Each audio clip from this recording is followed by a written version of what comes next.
तुम सारे अगर मरना ही चाहते हो तो मैं इच्छा पूरी कर देता हूं तुम्हारी। अचानक जैसे शिवम के अंदर से उसकी भूत जैसी आकृति बाहर आई और थम की आवाज के साथ गुंडों के उस सैलाब से टकराई। उसी समय कारखाने में लोगों के मांस से टकराते हुए लात घूंसों की आवाजें आनी शुरू हो गईं। जीतू की शुरुआती अपेक्षाओं के विपरीत दर्जनों पुरुष मिलकर भी अकेले शिवम का बाल बांका नहीं कर पाए। उनके समन्वित हमलों के बावजूद वो शिवम के कपड़ों तक भी खरोंच न लगा सके। जल्द ही उन सभी को 10 मीटर से अधिक दूर उड़ते हुए भेज दिया गया। पूरी प्रक्रिया में 1 मिनट से भी कम समय लगा। शिवम ने लड़ाई शुरू होने से पहले ही खत्म कर दी थी। ये कैसे हो सकता है? जीतू की अभिव्यक्ति अत्यधिक भय में बदल गई। उसे अब एहसास हुआ कि शिवम, जिसे वो एक मामूली आदमी समझ रहा था, असल में कितना खतरनाक है। उसके ट्रम्प कार्ड, वो दर्जन भर ताकतवर निर्दयी गुंडों की सेना शिवम के हाथों एक पल में ही धराशायी हो गई।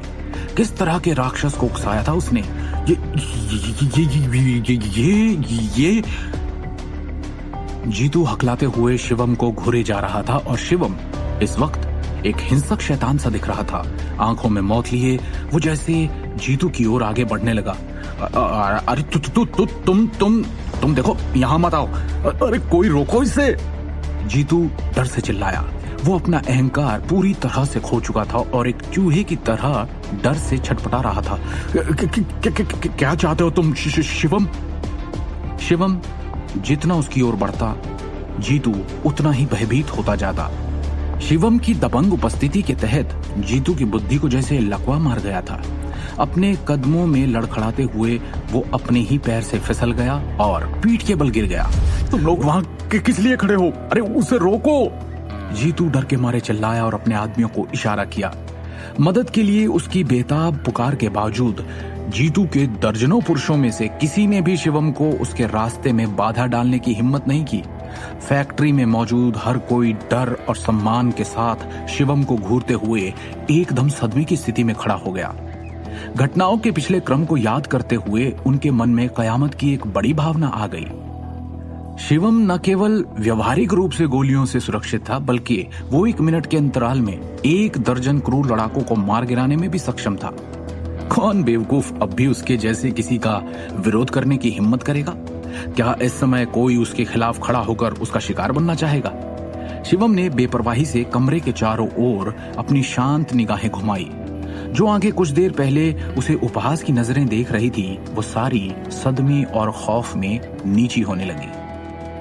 सब लोग घुटने टेक दो, जिसने नहीं टेके वो मरेगा, शिवम ने शांति से कहा। शांत स्वर में बोलने के बावजूद उसकी आवाज में एक अदम्य शक्ति थी, जिसने उपस्थित सभी के दिलों को झकझोर कर रख दिया था। बिना किसी झिझक के जीतू के दर्जनों अधीनस्थों ने अपने हथियार फेंक दिए और आज्ञाकारी रूप से घुटने टेक दिए। कम से कम कहने के लिए दृश्य काफी शानदार था। उनके दृष्टिकोण से शिवम अब एक ईश्वर के समान अस्तित्व की तरह खड़ा था। शिवम ने कहा, पूरी जगह को साफ करो। उसकी आज्ञा को सुनकर जगन खुशी से झूम उठा। पिछले 20 सालों से अंडरवर्ल्ड में रहने के बाद भले ही उसने कई चीजों का अनुभव किया हो, लेकिन ऐसा अजीब दृश्य उसने कभी नहीं देखा था। मास्टर शिवम, छोड़ दीजिए, मुझे जाने दीजिए। प्रणाम करता हूं मैं आपको। जीतू ने घुटने टेक दिए और दया की भीख मांगी। अपने आदमियों के सामने अपनी इज्जत की परवाह किए बिना।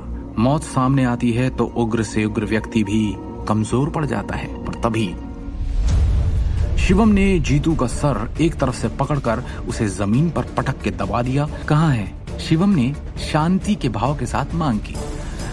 जाओ रेट, मास्टर शिवम की अमानत उन्हें वापस कर दो।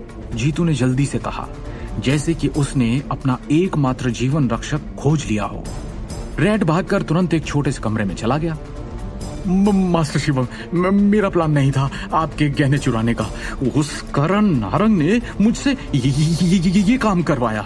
जीतू दया की भीख मांगता रहा। एक मौका दे दीजिए। मैं जगन की तरह आपके लिए काम कर सकता हूँ और भविष्य में आप जो कहेंगे मैं वो सब करूंगा। जीतू ने विनती की। बहुत देर हो चुकी है। शिवम ने शांत स्वर में कहा। ये बात सुनकर जीतू को लगा जैसे उसके शरीर से किसी ने उसकी आत्मा चूस ली। उसकी आंखों में मौत नाच उठी।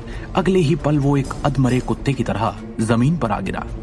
शिवम ने बिना भाव के कहा, मैं पूरी जिंदगी मार्शल आर्ट का अभ्यास करता आया हूँ, लेकिन किसी को मारने का इरादा कभी भी मेरे मन में नहीं आया। लेकिन बात अगर मेरे अपनों पे आ जाए तो YouTube पर ये है शिवम द हिडन वॉरियर का फिनाले एपिसोड। लेकिन कहानी अभी खत्म नहीं हुई है। आगे के एपिसोड सिर्फ पॉकेट FM ऐप पर अवेलेबल हैं। आगे क्या होगा जानने के लिए डिस्क्रिप्शन में दी गई लिंक से डाउनलोड कीजिए पॉकेट FM ऐप और सुनिए पूरी कहानी।